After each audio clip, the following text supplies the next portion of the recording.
outside the window. I can see it kind of gleaming off the windows and on the trees just as we're heading to sundown.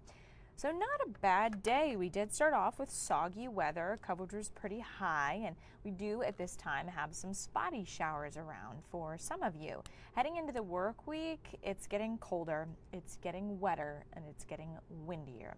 All things you don't want to hear as we turn the page heading into May, but apparently Mother Nature did not get the memo. So let's get right to it and first take a look back at the day. We had mid 50s to upper 50s across the board. And usually we're in the mid 60s this time of year, so we are still below average, but it wasn't bad. You know, temperatures weren't too terrible. However, tomorrow, I'm going to go ahead and say it, they are going to be pretty terrible when you compare it to what we should be. Here's a look at the next 8 days, and our average high temperature is 66. We're spending 3 days in the 40s before we return to the 50s, and no above average temperatures, but we do gradually warm to near average or near seasonable temperatures by the end of the 8-day forecast. With that, the first half of the forecast fairly unsettled. Second half is on the drier side. Oh, and I forgot to say, if you're there joining me, just drop a comment, say hi, let me know you're there. And if you have questions about the forecast that I don't cover here, drop those as well. I can't see them while I'm on this live stream talking to you guys, but I for sure will go back and, take a look.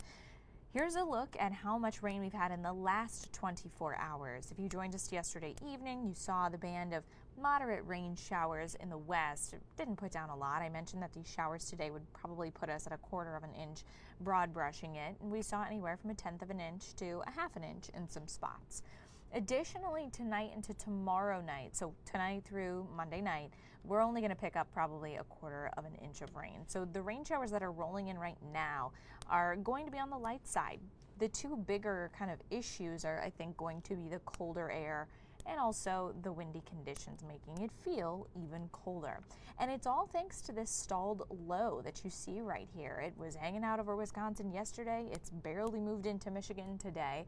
And we have another 3 days of dealing with it. We have widespread showers tomorrow and Tuesday, and then it comes back for an encore on Wednesday before we see things dry out. But the good news is, I guess you could say, is that see all this over here? Let me see if I can get my pointer out here. All this over here, well, that's kind of the bulk of the rain. Now we're dealing with the wraparound showers, so while they are colder, they're lighter. So tonight, spotty showers is how you can plan for your Sunday evening. But let's go through the next couple of days, because I mentioned this is a slow mover, and it's going to make a slow exit, so let's time out the rest of the rain. So the low pressure kind of hovers over the northern Great Lakes. And Monday morning, scattered showers for your drive to work. Colder air is going to filter in tonight now that the cold front has passed. You'll also notice that it shows a lot of snow and wintry mix on the back side of this, both Monday afternoon and then also Tuesday. With that being said, temperatures are going to be slightly above freezing, I think, both tomorrow and on Tuesday morning. But of the 2 days, if we are going to see some mix, it will likely be Monday night and Tuesday morning. And the best chance of that will be higher elevations, probably in the snow belt. And keep in mind, once it hits the ground, it will also likely melt off. So if we do see any wet snow flurries coming down or wintry mix, that's what will happen. And then in the afternoons, both Monday and Tuesday, it's warm enough in the 40s that it will be all rain. There's a look at Wednesday morning. Again, it will likely be a bit more lake enhanced, so our eastern communities struggling a bit to get rid of that rain on Wednesday afternoon. I mentioned it also getting gusty. Here's a look at the next 24 hours. Going from quiet winds to gusts in the 30s to even 40. Monday, Tuesday, and on Wednesday. And that's adding a bit of insult to injury because temperatures are going to be so much colder, 30s and 40s, as opposed to 40s and 50s. So it will likely feel even colder. Here's a breakdown of the next 48 hours of that rain. So spotty tonight, Monday and Tuesday, widespread and light. If we see wintry mix, it'd be likely Tuesday morning because temperatures will be a little colder.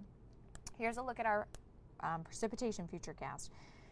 So tomorrow, looking for 1/4 of an inch at best. Tuesday looks to be slightly soggier, take into account that this model is also probably factoring in snow that it thinks is coming. So we could see probably a ½ inch there additionally as well. So for tonight, if you've got any Sunday evening plans, wondering how you're going to deal, some of you are seeing sun. Others of you are seeing spotty showers.